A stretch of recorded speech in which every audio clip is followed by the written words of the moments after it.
Just appreciate our crowd that came out. It was great to have a Sunday fun day where our players are able to sign autographs and we kind of get back to pre-COVID. It's the first time we've done that in a couple of years, so appreciate the great Sunday crowd. We'll continue to do that every Sunday. That's a team in Gardner-Webb that's picked to win their league. Have a lot of respect for Alex and how she runs her program and her staff. I thought we did a really good job of getting off to a really good first and second quarter.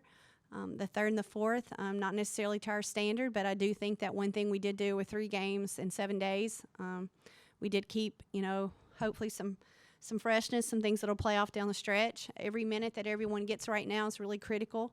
I think it's, our staff's obviously trying to figure out who can step in and be ready to play. And so I thought the minutes that we got for everyone today was really valuable and still be able to have a big win. It was a good day. This is for Coach and then one of the players. You start out in that full court press kind of out of the jump, and you forced 11 turnovers in the first quarter, held them to 6 points. What was kind of the thought process behind that defensive choice? And then for the players, whenever you're pressing like that, what kind of energy does that bring to the team and intensity? I think that's one of the, we're, as far as the identity of this team, we're wanting to be more of extending our defense at certain times throughout the year. I think we did a really good job with that.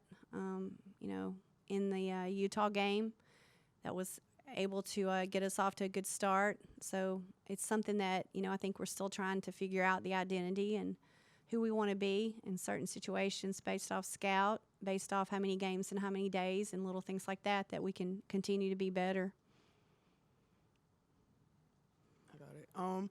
Yeah, I mean, it's really a team effort to press and things like that. So, if there's a good trap, that really, gives the time to, rotate and really buy in as a team. So I think whenever everybody is bought in and, we're sharing the ball and getting steals and things like that, I really think it brings an energy and, it makes us want to keep going hard.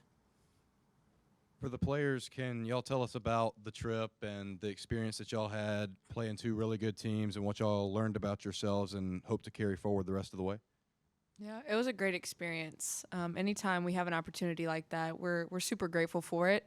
Obviously, we played 2 really good teams, and from both games, we had a lot of takeaways. We kind of talked about it a little bit, but just coming back and really focusing on our rebounding and really focusing on being disciplined for 40 minutes were 2 things that I think we really tried to focus on in practice and get better at. But overall, it was a good experience. Yeah, I mean, it was really a blessing just to be able to go out the country and really grow as a team on and off the floor. We played some really good teams out there, so I really think we just have to take what we learned from those games and continue to use that moving forward. This is only 3 of you, but how important is it just to stay focused over in this final stretch of non-conference? Obviously, the teams are going to be talented, but they're maybe not up to the same level as what you guys just played or in SEC. Well, I mean, I think that we just, maybe that's your view, but our view is, is any team on any given night, and you see it in a lot of different sports, can beat anyone. And I think a Mercer team that's picked to win their league and consistently NCAA tournament team and have added a couple transfers, I think we approach that just like we have any game. So it certainly doesn't change our mindset. If anything, I haven't played there before.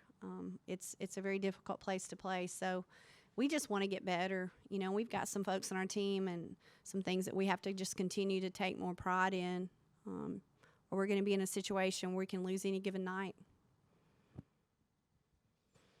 This question's for Coach. Coach, Jada Rice has become a presence in the post, recording 4 blocks today. Can you just talk about her improvement there and just how that's been helpful for your offense on the outside and inside the paint? Yeah, I think Jada's trying to bring a lot of energy.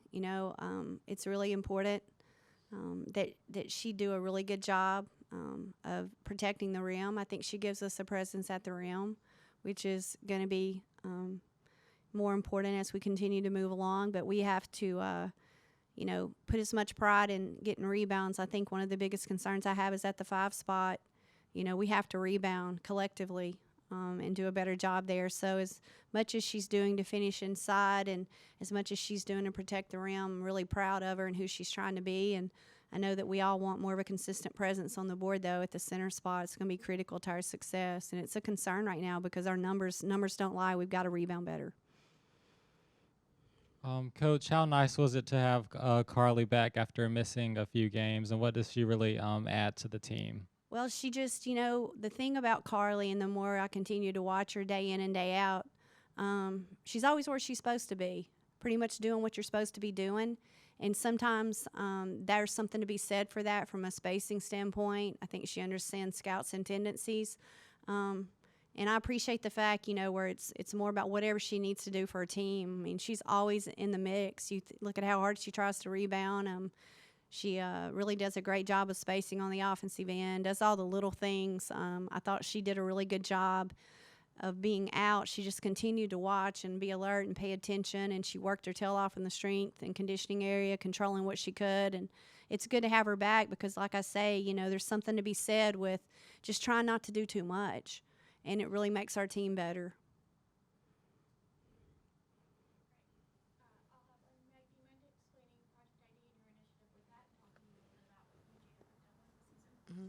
Yeah, so Project ID is definitely something that me and Jada are passionate about. ID stands for inclusion and diversity, and that's really something that we want to give to the student athletes here at the University of Alabama. We want to create that safe space for minority representing student athletes so that they understand that they are more than their sport. There's so many things that we deal with on a day-to-day basis that can go unseen. So we just want to encourage people to, know that they're not alone and have that space where we can come in and talk about anything, whether it's, something that, may be going on in the world that is upsetting them or anything going on the university, and really just want to have that open communication with other student athletes to really enhance the experience here. I know I've been here a long time, and, I just want to make sure that I have a platform and I use it to make sure that the student athletes that come in after me have a better experience than I have. Hey, thank y'all for being here today. It's awesome to look up and see so many faces, and we'll see you guys back on Saturday. Roll Tide. Thank you, guys.